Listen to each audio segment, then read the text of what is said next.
ሰላም ዩቲዩብ ዛሬ ኢቲኤፍሲ 2 ሙሉ ዝርዝር የ6 ጨዋታ ዝርዝር ወጥቷል። የተረጋገጠ ጨዋታ 6 ጨዋታ ዝርዝር ወጥቷል። እነሱም ላይ ፕሪዲክሽን ይሰጣሉ፣ ቅድመ ግምት ይሰጣሉ። ኢሊያ ቱፖሪያ ተግባ የኢትዮጵያው ዩኤፍሲ ዳና ብላክ ኬች የሚያዘጋጀው 6 ጨዋታ የተረጋገጠ ወጥቷል። የስድስቱንም ጨዋታ ቅድመ ግምቴን በምክንያታዊ በሆነ መንገድ እያንዳንዱን ነገር ጨዋታቸውን ከዚህ በፊት ያደረጉትን እያሳዩአችሁ ሁሉን ነገር እያየን አብረን እንገምታለን። ስድስቱንም ጨዋታ ከመጀመሪያው ጨዋታ እንጀምራለን። የመጀመሪያው ጨዋታ እንግዲህ የሚሆነው ጆኒ ቨርሰስ ሰይዶ ነው። ጆኒ ቨርሰስ ሰይዶ እኔ ምንም ምለው ነገር የለም። ሁላችሁም ታውቁታላችሁ ምን እንደሚፈጠር። ጆኒ የሰይዶ ነገር ይሰብረዋል እና እሱ በማስመልከት የሰራሁት የኤአይ ቪዲዮ አለ። ሰይዶ እንዳይደብርሽ ደግሞ ለጨዋታ ነው የሰራሁትን የኤአይ ቪዲዮ ተጋበዙልኝ። እኔ ግምቴ ጆኒ ቨርሰስ ሰይዶ ይሄ ነው ግምቴ። ቢሆን አይተን እንመለስ። ጆኒ ጉድ ሰራኝ። ቢቀርብኝስ ኖሮ ኤምኤምኤ እንዲህ ነው የምትለው ሰይዶ በእርግጠኝነት ደግሞ ወደ ጭቡ የሆነው እንዳትበላኝ። በቀጣይ ጨዋታ ስንሄድ ደግሞ ወደ ቀጣይ ጨዋታ ታይታን ከካሌብ ነው። ታይታን ከካሌብ ምን እንደሚፈጠር ግልጽ ነው። እንግዲህ ታይታን ከካሌብ የሁለቱንም መጀመሪያ ስኪሎቻቸውን እናያለን። የታይታንን መጀመሪያ እናያለን። ታይታን በጣም አደገኛው ሰው ነው አባቴ። ግራፕሊንጉ በጣም ጀግና ነው። ስትራይኪንጉ ገዳይ ነው። እንግዲህ የእሱን ስኪሎች በተወሰነ መልኩ እኒ ማኑ አለቃ አቅም ያለው ለሁሉ አለቃ ማኑ ትልቅ ማኑ አለቃ ይኸውልህ ነፍስ አለው ይላል። ማኑ አለቃ ታይታን አስፈሪ ሰው ነው። ይኸውልህ ግራፕሊንግ ማኑ ትልቅ ማኑ አለቃ ይሞክርኔ ንጣኔ ጋር ይሰባብርሻል። ካሌብ ይቅርብኝ በል ብሮዬ። አይ አንተም ብቃትን እናየዋለን፣ ግን በጣም ታይታን አስፈሪው ሰው ነው። ምራሉ ለመጣል አይችሉም። ስራቸው በዛ ማውራትም አይችሉበታል። ሰላሴ ታይታን ይላል። አይተኛም ይደነግጣል። ለምኑ በልቶ ገላለጣ ሲጠረው ያረገ ብሮ አለኝ ብዙ ጠላ የብሉ ቤልት ወርቅ ብሉ ቤልት ተወዳድሮ ጨዋታ ወርቅ ያመጣ ውሰ ነው። ታይታን በጣም አስፈሪ ፋይተር ነው። እንግዲህ ጆኒ ነው የኤምኤምኤው ንጉስ። ለሱ ራሱ የሚያሰጋ ይመስለኛል ታይታን። ጆኒ እንግዲህ የኢትዮጵያ ውስጥ ማንም ያሸንፋታል ብዬ አላስብም። በኪሎ በሱ በ85 እስከ 80 ባለው ዲቪዥን ታይታንንም ያሸንፋል ብዬ ማስበው ጆኒ ነው በእርግጠኝነት። ግራፕሊንግ ኢዝ ግራፕሊንግ። ኢስላም ማካቺቭን ማየት ትችላላችሁ፣ እነ ካምዛትን ማየት ትችላላችሁ። ግራፕሊንግ ነው። ስለዚህ ታይታን ካሌብን ያሸንፋል ብዬ ማስበው ለዛ ነው። የካሌብን ደግሞ ግን አይችሉም እኔ መግፋት አው ብዙ ናቸው። ደም ነው አባቴ። ስትራይኪንግ ላይ ደም ነው አባቴ። አይችሉም እና የታይታን ይህን ይመስላል። አሁን ደግሞ የካሌብን ላስሽፋችሁ።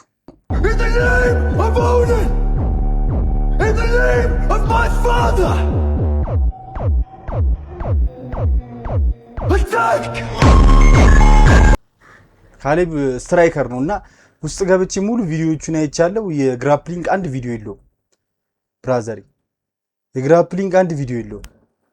ስለዚህ ታይታን ቀጥቅጦ እንደ ንቃተ ህሊና በደቂቃ ውስጥ የሚያሸንፍ ይመስለኛል ካሌቧ። ይኸውልህ ውስጥ ስገባ ያሉት ቪዲዮዎች እነዚህ ናቸው። ይሄ አበደ ቪዲዮ ነው። አታ እነዚህ ናቸው ያሉት። እዚህ ጋር አንድ ስትራይኪንግ ይሰለጥን ያለው አለ። ጫካ ሆነ ወይ ታዳ Oh damn, y'all done fucked up. This beat hitting like Bruce Lee with the nunchucks.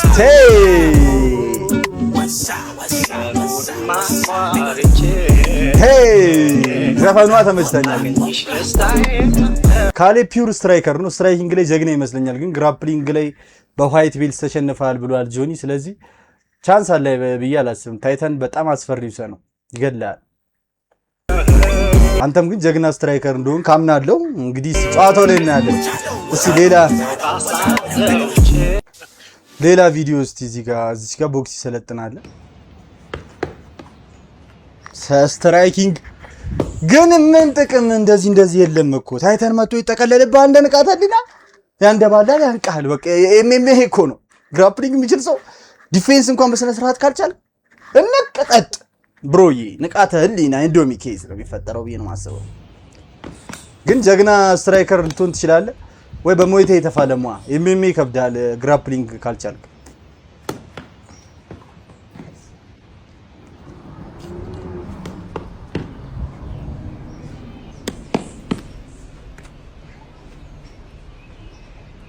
አይ ቆንጆ ነው ስትራይኪንግ ምናምን፣ ግን ለታይታን ሰጠዋለሁ። ሁለተኛው ካርድ ላይ ታይታን ከካሌብ ታይታን ያሸንፋል ብዬ ነው የማስበው። የመጀመሪያውን ካርድ በኤአይ ነግሬያችኋለሁ። ሶስተኛው ካርድ ደግሞ ማን ከማን ነው? እስቲ አይተን እንመለስ። እሱ ባለው ሞላ ከቢኒያም በሪውማ። እሱ ባለው ሞላ አቤል አባትዬን በኢቲኤፍ ሲቀን ያሸነፈውን ጨዋታ እናያለን። ቢኒያም በሪሁን ደግሞ ከአቤል አባትዬ ለፍጻሜ አሁን የራስ ኃይሉ የቦክሱ ቀን የፍጻሜ ቀን የተጫወቱትን ጨዋታ አይተን የራሳችንን ግምት እንሰጣለን። ግልጽ የሆነ ግምት እንሰጣችኋለሁ። መጀመሪያ እሱ ባለው ከአቤል አባትዬ የተጫወቱትን ጨዋታ እንዲና እንመለስ። አስፈሪው ሰው ነው እሱ ባለው ማለት ማለት እሺ ሶስተኛው ጀምሯል። ስታካተር ሊያገኘው ይችላል ማለት ነው።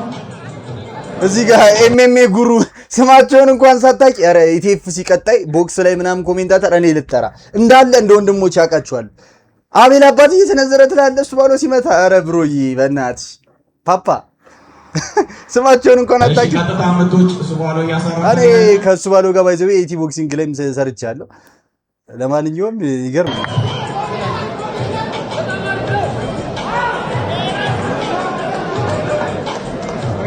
እሺ ሶስተኛው ጀምሯል። አቤል አባትዬ ጥምዝምት ሊያገኘው ይችላል ማለት ነው። እሱ ባለው ነው ብሮ። እሺ ቀጥታ ምቶች እሱ ባለው እያሳረፈ ነው ያለው። ሶስተኛው እና የመጨረሻው ዙር ነው እንግዲህ። ሁለቱም ፋይተሮች አይፈራሩም፣ ወጥተው እየተቃፈቱ ነው ያሉት። የሚገርም ኤክስቼንጅ ሁለቱም አሳርፈዋል ማለት ነው። አቤል አባትዬ ጥምዝምት አሳርፈዋል። እሱ ባለው ከሰማያዊ ኮርነር ወደፊት እየመጣ ነው ያለው። አቤል ርቀቱን በደንብ አድርጎ ጠብቆ ፓንቾች ማሳረፍ መጀመር አለበት። ኦ ሚገርም ሌፍት ሁክ የእሱባው ፓወር በጣም አንድ ሁለት እሱባው ባይዘው ዱላው በጣም ጠንካራ ነው ጋይስ፣ እንደምታስቡት አይደለም። ጀግና የሆነ ቦክሰኛ አቤልን ነው እንደዚህ ይጮትባት። ኦ አበቃት ሚገርም ቼክ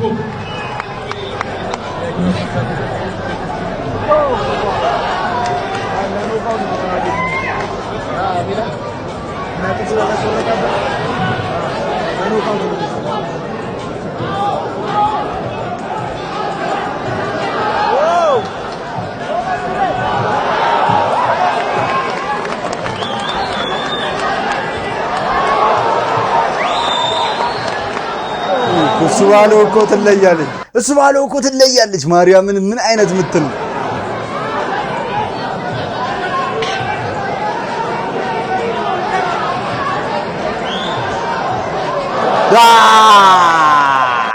እዚህ ጋር ይታችሁታል። እዚህ ጋር ይታችሁታል ወገኔ። ትችላለህ እሱ ቤት በስመ አብ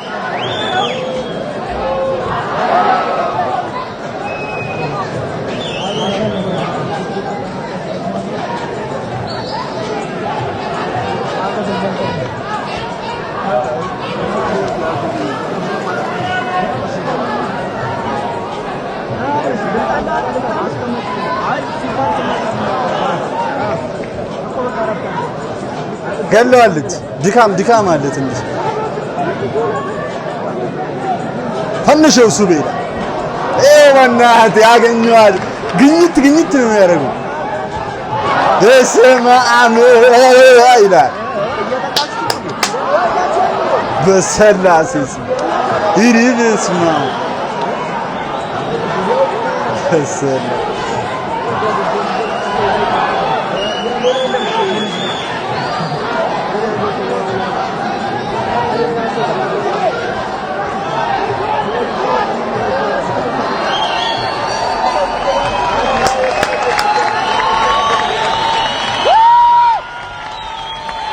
እሱ ባለው በጣም ነው የሚችለው። አቤል አባትዬ የሚገርም ቦክሰኛ፣ ጀግና ቦክሰኛ ነው። ግን እሱ ባለው ነው። እሱ ባለው ማሸነፍ በጣም ከባድ ነው። ይሄ ሰድ ራውንድ ነው ያሳየኋችሁ።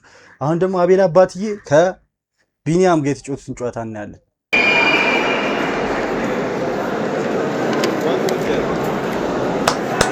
አቤል አባትዬ ጀግና ቦክሰኛ ነው።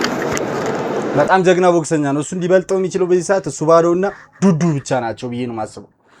ከዛ በኋላ እሱ ነው በሶስተኛ ደረጃ ኢትዮጵያ ውስጥ ምርጥ ቦክሰኛ። እሱ ባለውና ዱዱ ቀጥሎ ቢኒያምን አሸንፎታል እዚህ ጨዋታ ላይ። ቢኒያም ይሄ ነው እንግዲህ ቢኒያም በሪውን ማለት ይሄ ነው። ይሄ ነው አሁን ከሱ ባለው ጋር ኢቲኤፍ ሲል የሚጫወተው ማለት እና ጨዋታቸውን እንየው።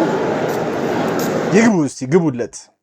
48 ኪሎ ግራም የፍጻሜ ጨዋታ 48 ኪሎ ግራም የፍጻሜ ጨዋታ አቤል ሰማይ ማዘን ከቢኒያም በሪውን ባይዘቡ የቢኒያምን በሪውንን ጨዋታ ፈልጌ አጥቼ ያው ማነው አባታችን ካዞ የቦክሲንግ የኢትዮጵያ ቦክሲንግ አባት ማነው ካዞ ቦክሲንግ ሁላችሁም አመስግኑልኝ። እሱ ላይ ነው ያገኘሁት የቢኒያምን ጨዋታ እንየው። ቀይ ማዘን አቤል አባትዬ አዲስ አበባ ፖሊስ፣ ሰማያዊ ማዘን ቢኒያም በሪውን ሌትስ ጎ ማረሚያ ፌደራል ማረሚያ ታፍ የሆነ ጨዋታ የሚጫወቱ ልጆች ናቸው። በጣም እጅግ የሚያምር ፍጻሜ ጨዋታ ነው ዛሬ የምንመለከተው። ተገናኙት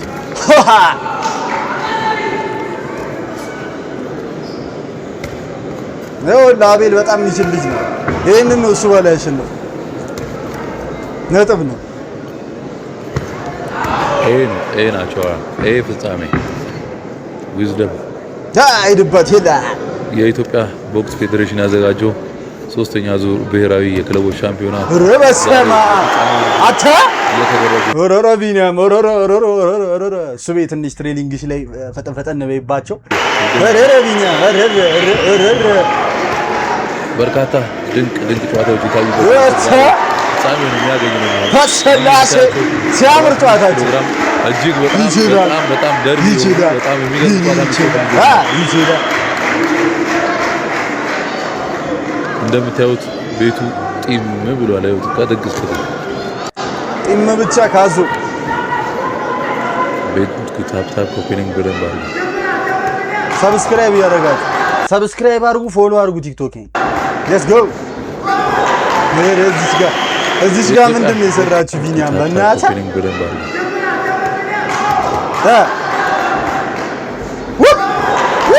ከናት ቢኒ ልሻለሽ ቦክስ ፌዴሬሽን ያዘጋጀው 3ኛው ዙር ብሔራዊ የክለቦች ሻምፒዮና ተለጣለጡ ቀጥሏል። በኢየሱስ ስም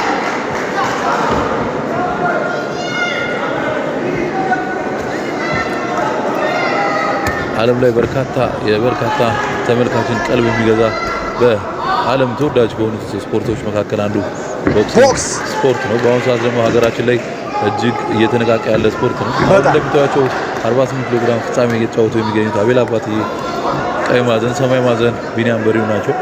ሁለቱ ልጆች በርካታ ጊዜ ተገናኝተዋል። እጅግ የሚማርክ ጨዋታ የሚጫወቱ አንገት ለአንገት ማለት ነው የሚተናነቁ ልጆች ናቸው። ደርቢ የሆነ ጨዋታ በኳሱ እንደነ አርሰናልና እንደነ ማንቸስተር እንደምንለው ሁሉ በቦክሱ ብዙ ደርቢ ጨዋታዎች አሉ። ያው በእርግጠኝነት አርሰናል እዚህ ጋር አቤል አባትዬ ነው ያው ስለሚያሸንፍ ማለት ነው። ሌትስ ጎ አቤላ። ኤና ቢ ልዩነቱ ምንድነው? ቆንጆ ጥያቄ። ኤ ኤክስፒሪየንስ ያላቸው ነባር ሲሆን ቢ ደግሞ ያው ፕሮጀክት ላይ የነበሩ ልጆች ወደ ጆይን ያደረጉ ጀማሪ እንደማለት ነው። ኦኬ ካዞ ግን በቃ በጣም ትለያለህ። ለኢትዮጵያ ይሄ አልቆ ከዛ ጨዋታ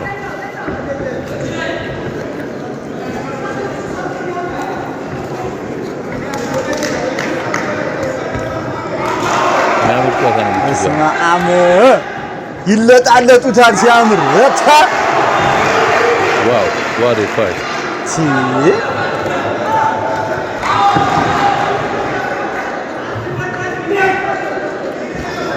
ያባት ይወጣይ ተሸነፈች የለች ራውንድ 1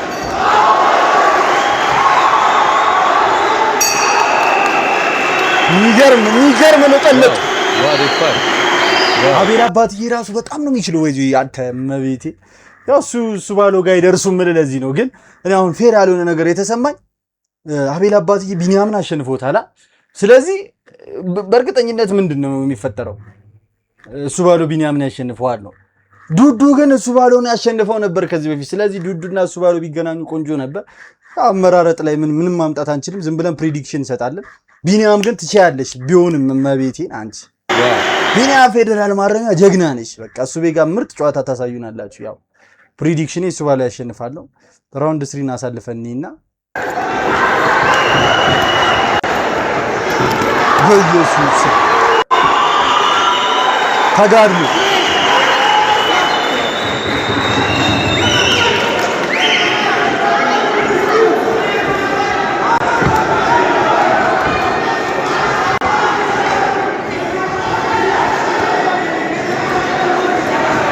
በኢየሱስ አልቻለችም ታውቃለህ ትናንት የፍጻሜ ጨዋታ ነበር ተሸነፈ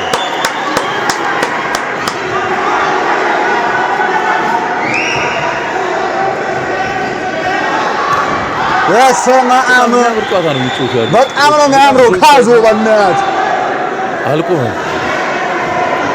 መጨረሻ ላይ ነው መስከረ ዋና ሄዳ አልመጣሽም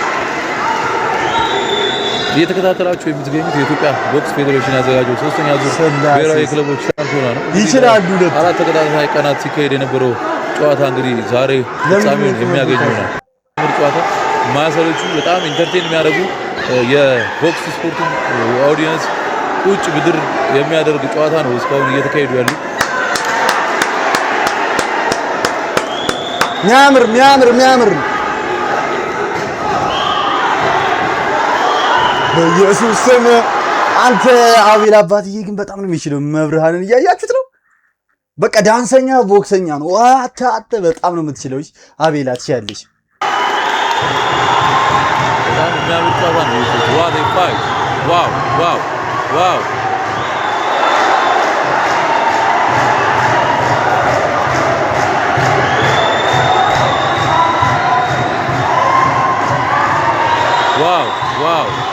ቢኒያምን በጣም ነው የምትችሉት ሁለታችሁ ዋሪየሮች ናችሁ መብርሃንን በጣም ነው የምትችሉት አቤላም ቢኒያምን በቃ ትችላላችሁ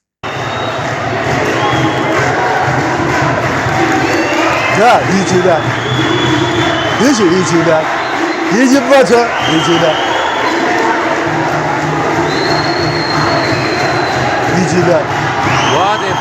በኢየሱስ ምን አይነት ብቃት ነው የምናየው አታ አቤል ይችላል ቢኒ ይችላል አቤል ይችላል ቢኒ ይችላል ሁለታችሁም ትችላላችሁ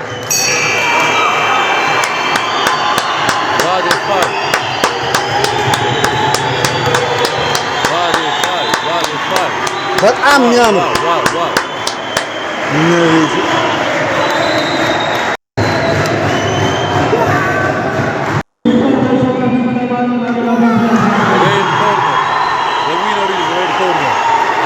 ብያቸዋለሁ አቤል አባትዬ ያሸንፋል እሱ ባለው ግን እዛ ጋር አቤልን ዶሚኔት አድርጎ ነው ኢቲኤፍ ስለያሸነፋ ስለዚህ እንዴት ነው ቢኒያም እሱ ባለው ጋር የምትፋየረው እሱ ባለው አይከብዳትም ቢኒያም ለነገሩ በጣም ትችያለሽ ሊከብድ በቃ ምርጥ ፋይት ታሳዩናላችሁ ግን እሱ ባለው ያሸንፋል የኔ ፕሪዲክሽን ያው አቤል አባትዬን መለኪያ አድርገናል ቢኒያምን ስላሸነፈው ማለት ነው ዱዱ ግን ቢሆን የተሻለ ጨዋታ ነው ነበር ዱዱ እሱ ባለውን ጥለዋለች አይሸንፈዋለች ከዚህ በፊት ያው የሚያምር ጨዋታ ነው አሁን ቀጣይ ፕሪዲክሽን እንሄዳለን ደሳለኝ ከሱራፌል ይሄ ጨዋታ ደሴ ከቼሪ በጣም የሚያምር ነገር ነው የምናየው ሁለቴ በአካል ተገኝቼ ራሳይሉ የነሱን ጨዋታ ይቻለው የባለፈው ጸብ የተነሳበት ከዛ በፊት ደግሞ ቼሪ ቀደው ደሴ እዚህ ጋር ቀደው በደም ያሸነፈችው ጨዋታ አለ እሱ ላይ ሪአክት እናደርግበታለን ብቻ ከዛ በኋላ ግምቴን እሰጣለሁ ማን ያሸንፍ እንደሚችል ከዛ በኋላ ግምቴን መሰጣችሁ ይሆናል ይሄ ጨዋታ በጣም የሚያምር ጨዋታ ነው የጨዋቱት ይሄን ጨዋታ ሪአክት ካደረግንበት በኋላ ወደ ፕሪዲክሽን ሄደላችኋለሁ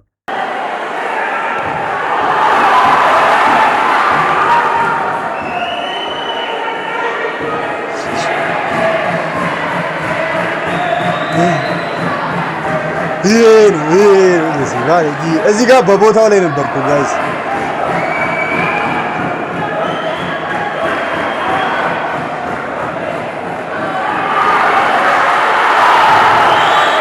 ጦርነት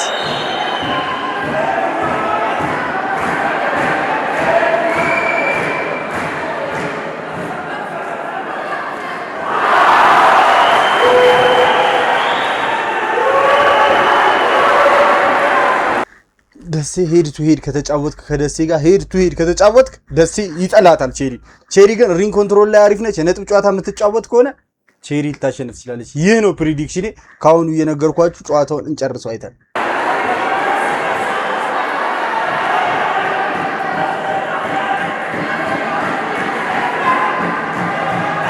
ያት ደሴ በማርያም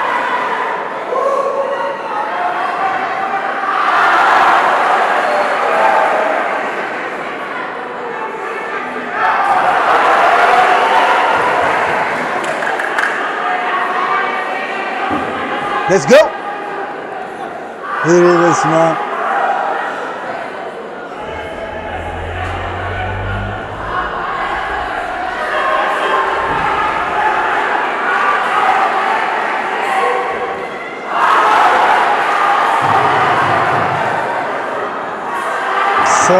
አብ በስመ አብ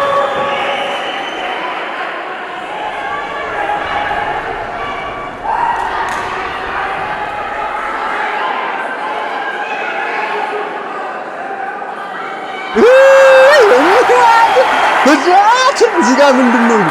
እዚህ ጋር ግን ምንድን ነው ያደረጉት? ግን አንዴ ሶሪ እሺ ጋይስ፣ እዚች ጋር በእናትህ እዚች ጋር ሄድኩ እዚች ጋር ስላሴ ስም በሰላ ተከታከቱ።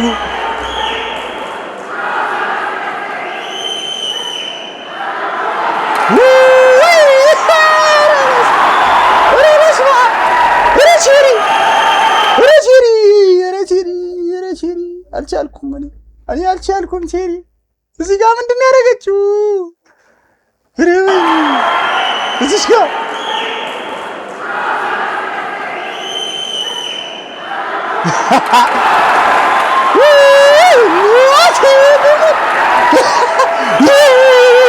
በእናትህ ትችያለሽ። ሲያምር በቃ ይሄን ነው ኢቲኤፍሲ የሚያሳየን። ኢቲኤፍሲ ተከበሩልን ጌች። ይሄን ነው ድጋሚ የምታሳዩ የሚያምር ነገር ማርያም ለስላሴ ሰማ ለስላሴ ሰማ ለስላሴ ሰማ ይላል። በእናትህ ይችላል ይችላል። ቼሪ ይችላል። ደሴ ይችላል። ደሴ ይችላል። ቼሪ ይችላል። ሁለቱም ይችላሉ። በእናትህ ነቢቴ ይችላል ይችላል ይችላል ይችላል ይችላል።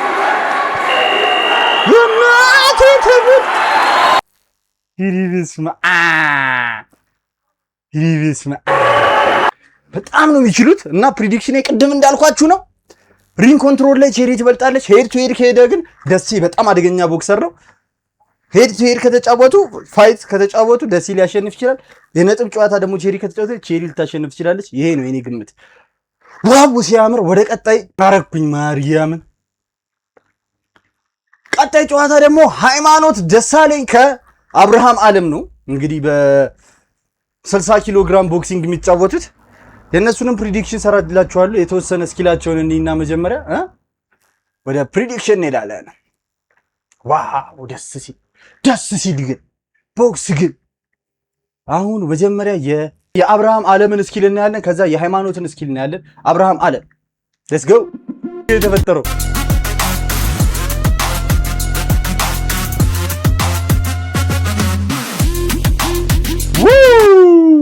አግኝተዋለች። አብርሃም ዱላው ከባድ ነው ወንድሜ። ታይሰኗ አብርሃም ዱላው ከባድ ነው። ታይሰንም ግን በጣም የኢትዮጵያ ውስጥ እንደ አይረን ማይክ ነው። እኔ ማለት ታይሰን ማለት ሪል ታይሰን ሪል አይረን ማይክ ነው።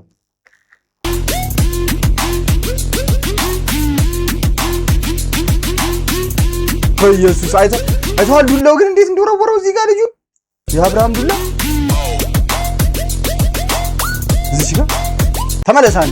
ይኸው እዚህ ጋር በስላሴ ሰብ ፉትወርኳ ምናምን የሚገርም ነው። አብርሃም ራሱ እያያችሁ ነው።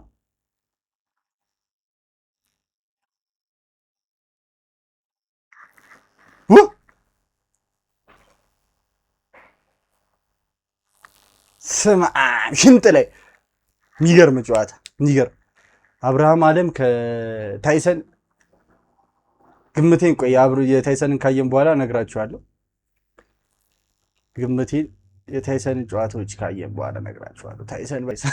ታይሰን ሊያስተኛ የሚችል ሰው ነው። ስማ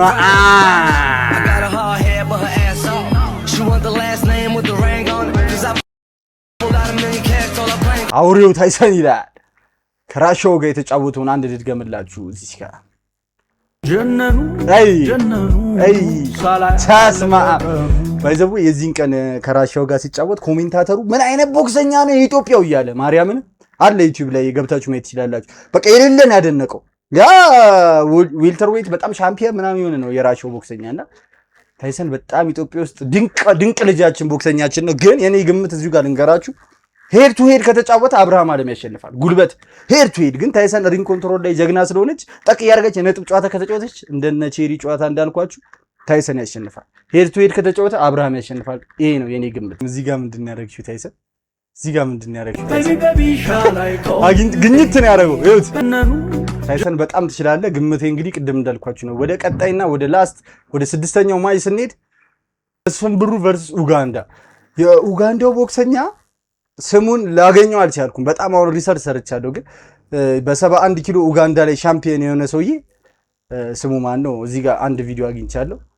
እሱ ከሆነ ይሁን አይሁን እርግጠኛ አይደለሁም፣ ግን ሪያክሽን ልስራላችሁ። የሱ ኡጋንዳ ላይ በ71 ኪሎ ግራም ሻምፒዮኑ ይሄ ነው። ግን ከዚህ ጋር እንደሚጫወት እንደማይጫወት እርግጠኛ አይደለሁም። ይሄኛው ከሆነ ግን የዚህን ስኪሎች ላሳያችሁ። ከመስፍን ጋር የሚጫወት ኡጋንዳዊ ይሄኛው ላይሆንም ይችላል። እኔ ጀስት ገምቼ ነው። ስሙን ጌችም አልተናገረም፣ ፈልጌ ያጣሁት። እስቲ መስፍኔን ራሱን ልጠይቅላችሁ እችላለሁ እዚሁ ቲክቶክ ላይ። ግን ይሄኛው ከሆነ እስቲ የዚህን ልጅ ስኪል ላሳያችሁ።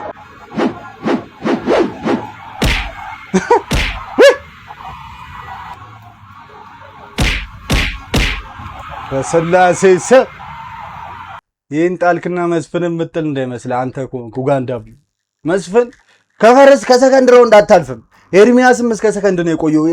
መስፍን ብሩን አታውቁትም። ማን ከነ ካኔሎ ጋር ከነ ዴቪስ ከነ ፒትቡል ጋር መጫወት የሚችል ሰው ነው መስፍን ብሩ። ማርያምን ነው የምላችሁ፣ አታውቁትም።